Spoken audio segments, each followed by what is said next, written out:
मित्रांनो, IT course हा trap का म्हणला जाऊ नये मला सांगा? कारण यार मिडल क्लास फॅमिलीतली पोरं, पुअर फॅमिलीतली पोरं कॉलेजला ॲडमिशन घेतात गावाकडल्या शहरामध्ये जातात आणि लाइक 15,000 20,000 फीस भरून ॲडमिशन घेतात कॉलेजला.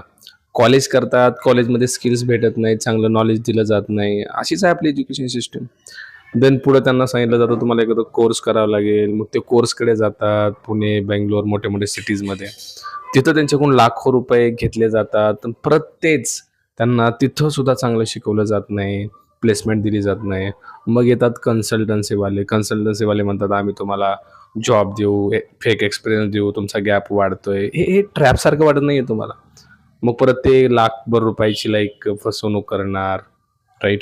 आणि देन परत स्टुडंट डिप्रेशनमध्ये जाणार. म्हणजे हे लाइक एक जाळं असल्यासारखं नाहीये का? कॉलेज करा, कोर्स करा, कन्सल्टन्सी. College, course, consultancy. हाती फक्त निराशाच येते. तुमचं मत काय आहे? कमेंट सेक्शनमध्ये मला कळवा.